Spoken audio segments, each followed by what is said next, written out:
Hello and welcome to Dugout Debrief.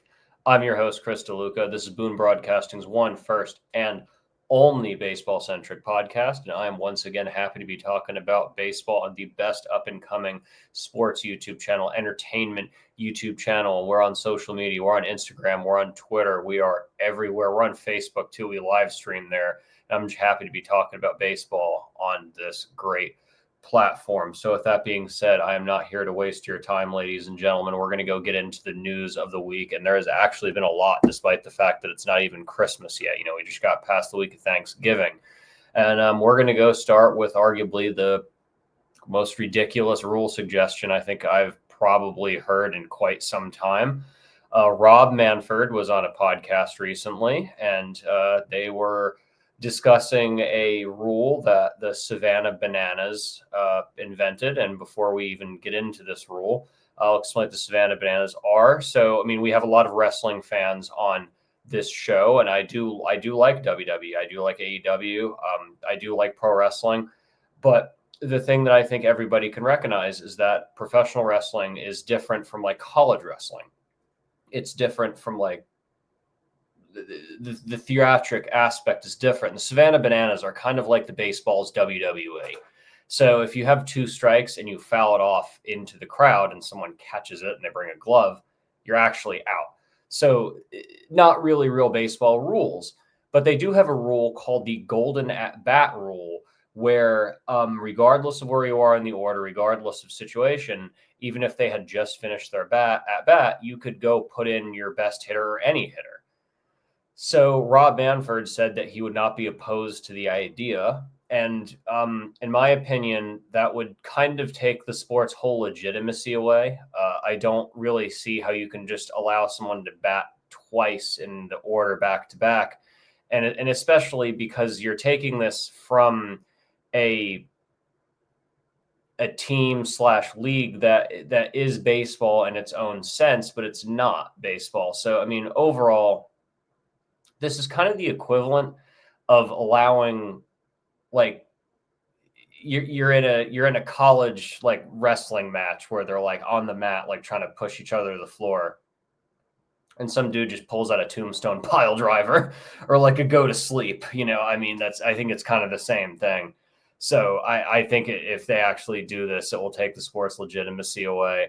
And I've talked about this on the program before, that I really think Major League Baseball needs to find a hybrid between taking the strategies of golf and being like, hey, we don't give a heck about, casual fans or people that don't care. We don't need to go that far, but we also don't need to be doing things that essentially make it not like a real sport anymore and more just kind of like sports entertainment. And again, this is absolutely no bash on the WWE, no bash in AEW, professional wrestling in general. I personally think that it would create a lot of discourse. I don't think that this is going to happen. I think that they're here to create a bunch of discourse in a very slow free agency year. This is a good year relatively. Obviously we have guys like Alex Bregman, Blake Snell just went off the board. Corbin Burns is still there. There's a lot of guys in this free agency market, but it's no way like it was last year with like Shohei Ohtani and Freddie Freeman. It's nothing like it was, Machado and Harper a few years before that. So I think this is Rob Manfred just trying to bring the attention to, back to baseball this time, because pretty much after the World Series ends, I'm paying attention to the free agency market, but most baseball fans like other sports. They like football. They like basketball. Some even like hockey. I follow hockey too. I'm actually wearing a Nashville Predators jersey. That's actually one of the things that inspired me just to wear a hockey jersey. But yeah, overall, I think it's just trying to draw people back to baseball from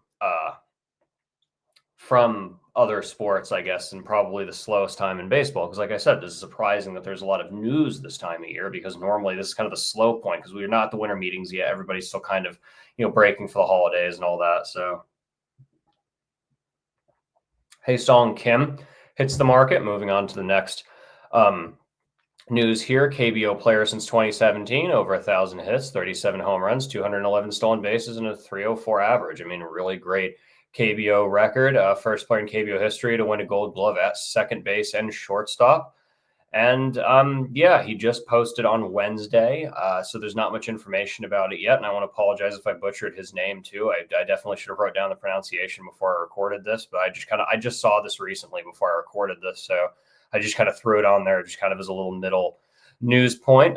There's no real projection on where he's going to go. There's a lot of teams that could use a middle infielder, especially a guy who has a great glove like he is. It wouldn't surprise me if a team like the Chicago Cubs go for him. They've been trying to go for a lot of international players recently. It wouldn't surprise me if a team like the Seattle Mariners went for him, maybe even. So a lot of different teams, a lot of teams that are right on the cusp too, that I think that could use a guy like him, a great glove in the middle infield who has a great bat, a great average bat. So, I mean, we're back to the Juan Soto sweepstakes, moving on to our third piece of news here on Dugout Debrief on this fine Thursday afternoon.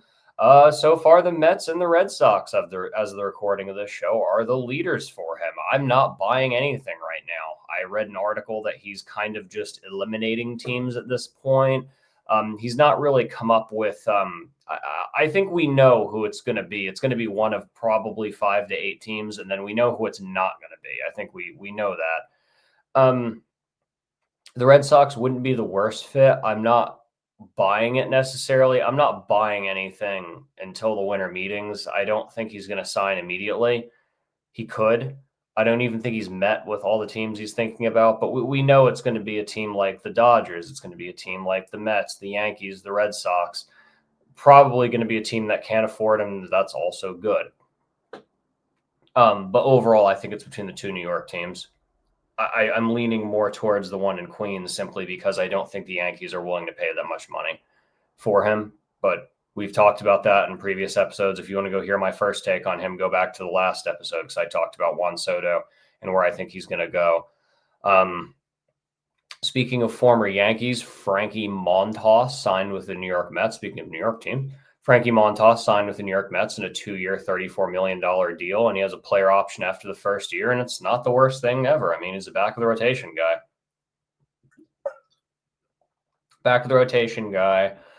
Solid 2024, 148 Ks. He ate 152.2 innings, and the ability to eat innings is what matters, especially for a back end of the rotation guy like him.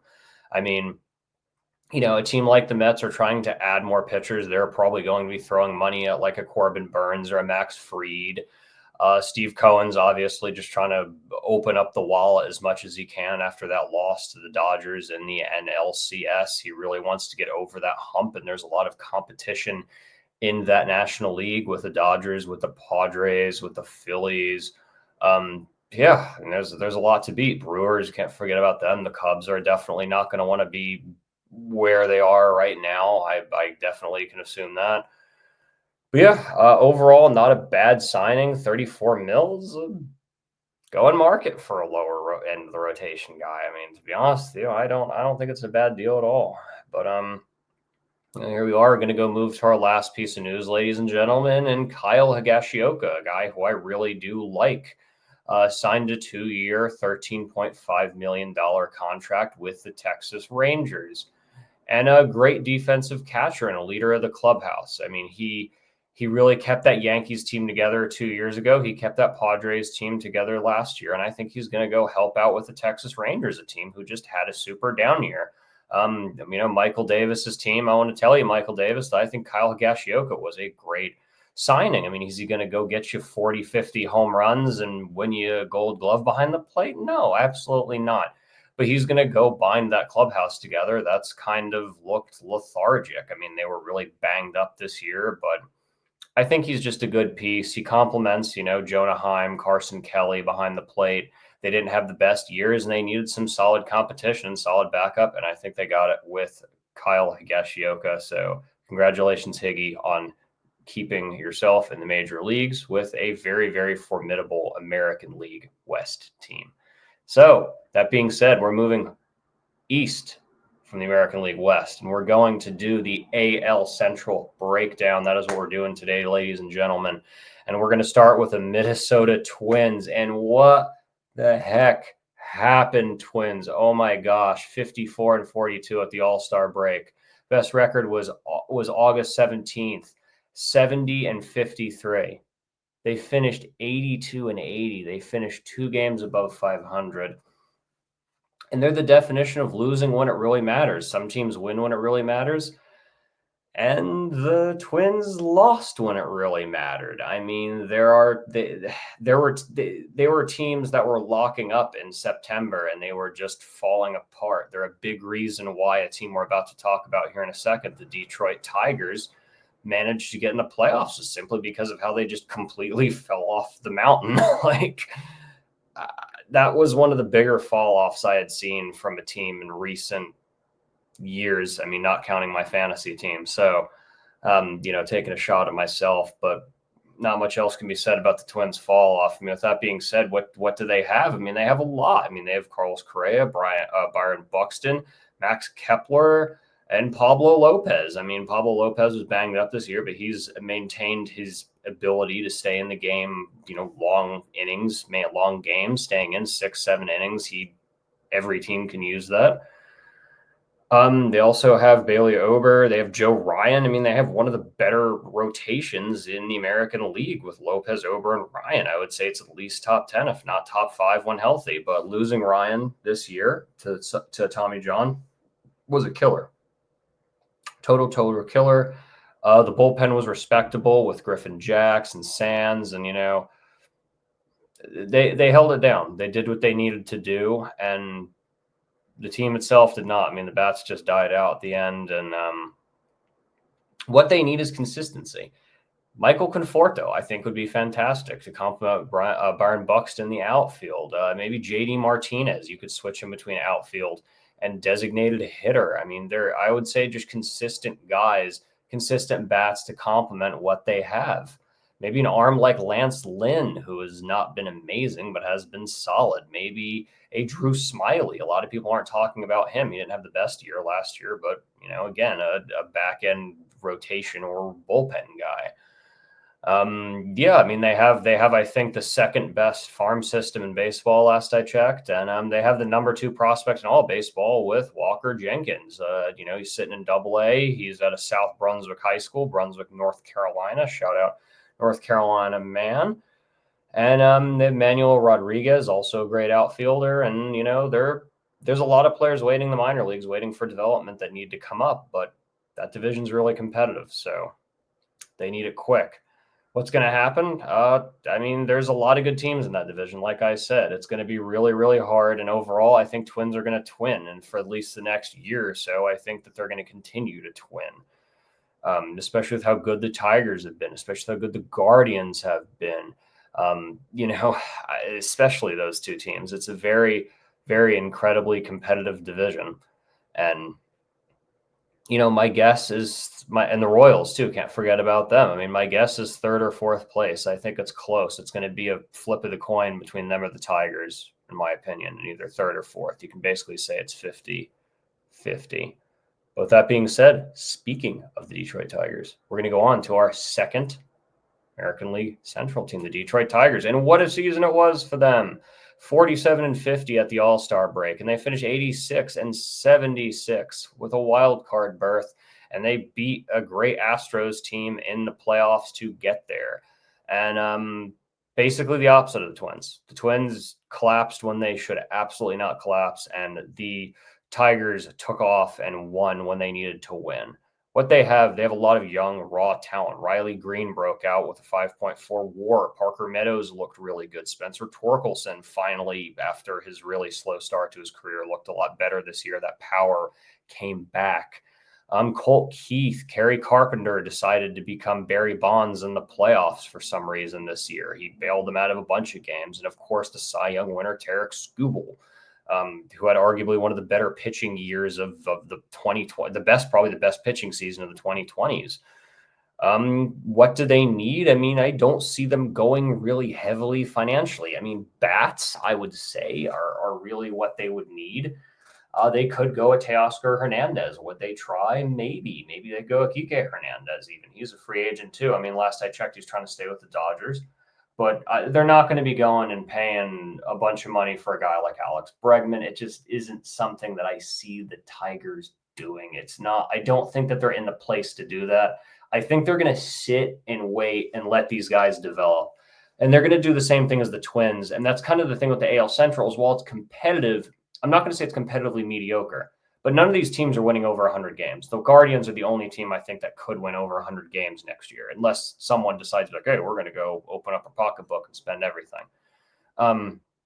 I think they're going to sit and allow development, save money, and then strike, especially because this is relatively a weak-ish free agency year. So where do I think the Tigers are going to finish? Like I said, in the Twins breakdown, I think either third or fourth. I think they're going to finish right in one of those spots and could very well be a playoff team once again next year.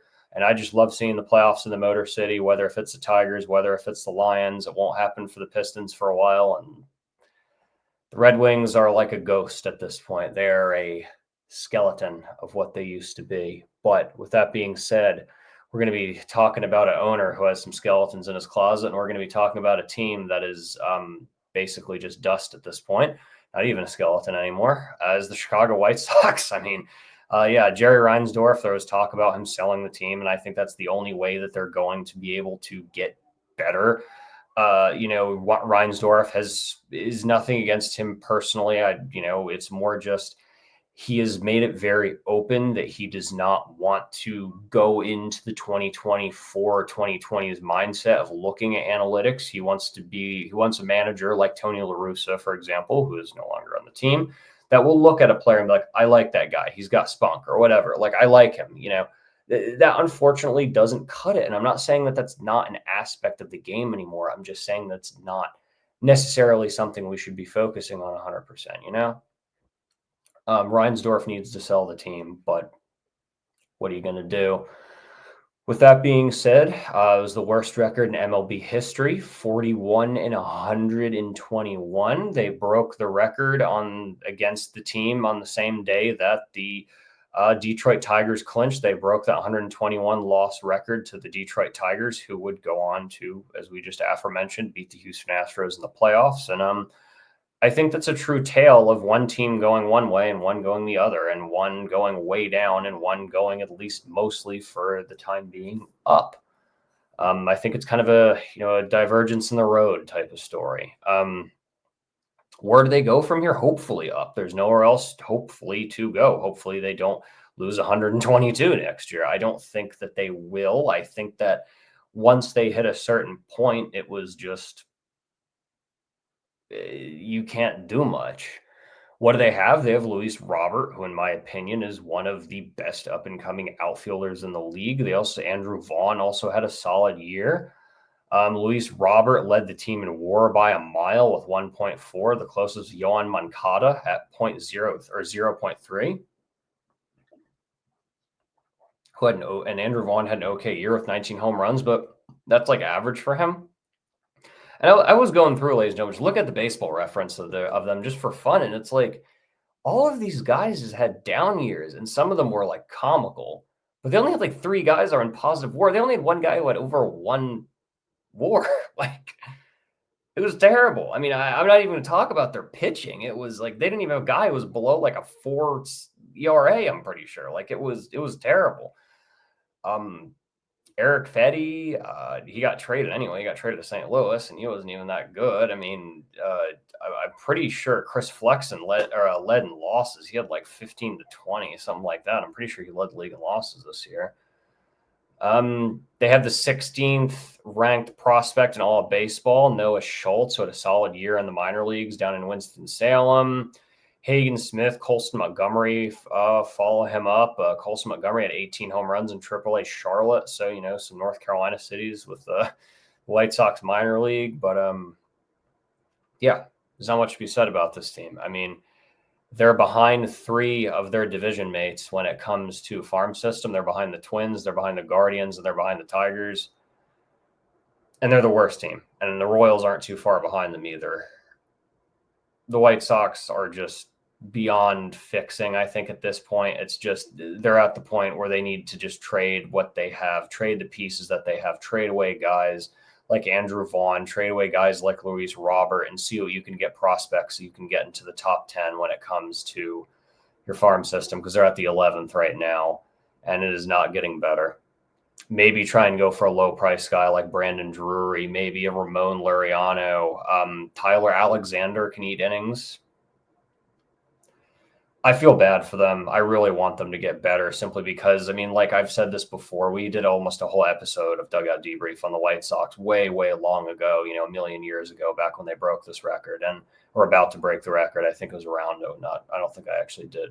I barely talked about it when they actually broke the record. But it's bad for the game. It makes it comical. And then you have Rob Manfred going and trying to bring in a Savannah Bananas rule into the MLB. You have two teams playing at a non-major league stadium, one playing at a AAA stadium, the other playing at a spring training facility. You have a commissioner who's trying to bring in a rule that's like a meme. And then you have a team that's ridiculously bad. That's like Charlotte Bobcats level bad, whatever the year that was, 2011, 2009, when they only won like 4 to 8 games. Like, it's bad for the game, and I think as sports fans, we can all collectively agree on that. But I think they finished in last. I don't think much else can be said. I think they'll lose over 100 games. I just hope it's less than 121. So, because it's bad for the game. I wish the best for their fan base because it's not what we want to see. But with that being said, I want to kind of end on a positive note and just mention that we will be talking about two teams that had very, very good years on the next episode of Dugout Debrief. Next Thursday, we will be talking about the Guardians, and we will be talking about the Aaron Schneider's Kansas City Royals, and I'm going to be getting his insight on that. So, like I said, I want to end on at least somewhat of a positive note when it comes to that. But today we covered the Twins, we covered the Tigers, we covered the White Sox. We have 2 teams left in the AL Central, ladies and gentlemen. And it is now time for the trivia question. And we're at about 21:48 minutes now.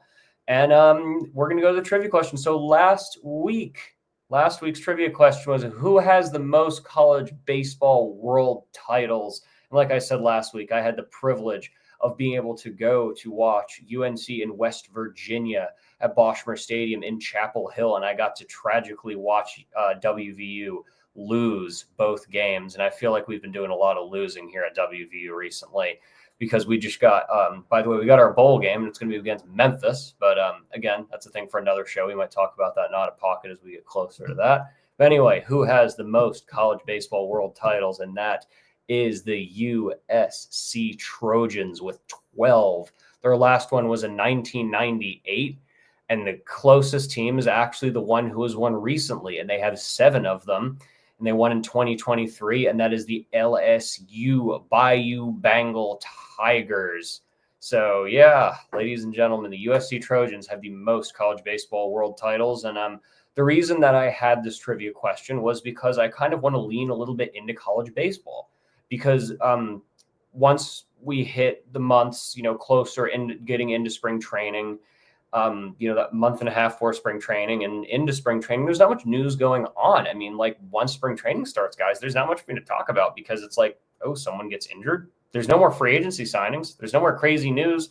They already did the winter meetings, so no rule changes, like nothing to talk about. So I think I'm going to go dive in a little bit of college baseball. So if you guys have any objections to that, or if you have any suggestions, let me know in the comments. Because like the College Baseball World Series is one of the most exciting tournaments in all of sports. I put it up there with like March Madness. Like I think it's awesome. I'm not going to say it's as awesome as March Madness, but it's pretty darn awesome.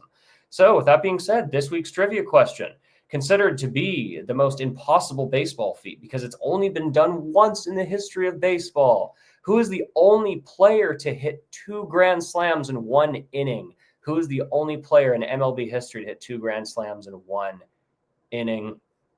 And we'll see if you guys get it. Again, no Googling. And by the way, I came in first place in trivia this past week, and we did have a sports question. I'm just going to ask you all, ladies and gentlemen. It's not a baseball question. We did have a sports question. I think you guys will get it pretty easily. I'll give you a bonus one because this was our halftime question. What 4 states have multiple NBA teams?